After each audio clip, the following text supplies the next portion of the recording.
In this particular video, I will discuss about the sockets in Java. So Java socket programming is used for communication between application running on different GRE. So Java socket programming can be connection oriented or connectionless. So sockets and server socket classes are used for connection oriented programming, and datagram sockets and datagram classes are used for connectionless socket programming. So right now we are looking at the connection oriented. Okay. So datagram socket and datagram packet classes, we will discuss it later. So the client in the socket programming must know two important informations. What are those important information? The IP address of the server and the port number. So both the things the client must know here. So here we have a diagram over here. The client is going to connect. Okay, so connect to the server here. It makes a request. Okay, so when the client is going to make the request, the server is going to accept that. It is listening on some port number, so it is going to accept the request. So after that, what happens is like it is going to read whatever the information the client has written. Okay, the client is going to write some information here, and the server is going to read that. Again, the client is going to write on this. Again, client is going to write, and the server is going to read. Again, client is going to write, and the server is going to read. Like this, the cycle is going to repeat here. And after the end of the file, it is the client is going to close here, and the server is going to read the file existing characters. Okay, and then close the server here. So this is the socket API. So in Eclipse, we are trying to discuss this. Okay. So here we are going to make a one-way client and server communication. Okay. In this application, the client sends a message to the server, and server reads the message and prints it. Here there are two classes are used. One is like socket and server socket. The socket class is used to communicate the client and server.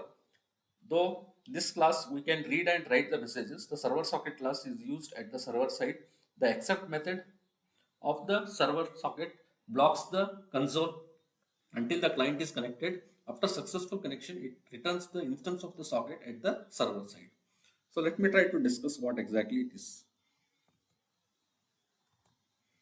So here I am having the client program here. This is server program. Sorry, this is server program. The server is going to accept the connection. Whenever the client is going to make a request, the server is going to accept that. And here we are having the data input stream, and get the input stream here. Okay, string is equal to read the message, read UTF. So we are going to read the message here and write the message onto the server here. So we will try to read the message that is being sent to the server, and we are going to close the connection. So this is the server side, and this is the client side here. So client is having it creates a new socket here at the some port number at what server is listening. He said that server is listening at this particular port number. So the client is going to create the socket at the same port number. So localhost, initially we are not using any IP address.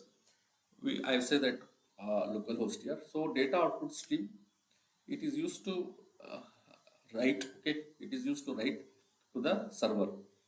And here I am going to write some messages here.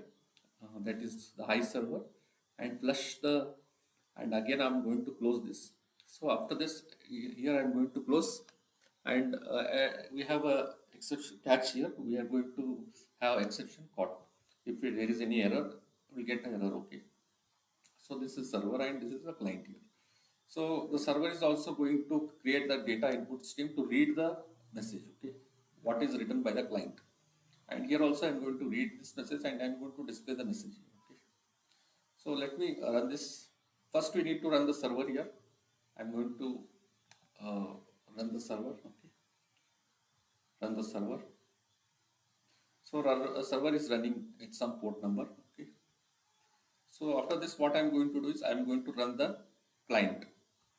So in client, some message we are going to send. So that is nothing but high server. The server is going to display the message as a high server. So this is regarding the client and server programming here. We are done. We are implemented using the socket. So in the further videos, I will discuss some more concepts.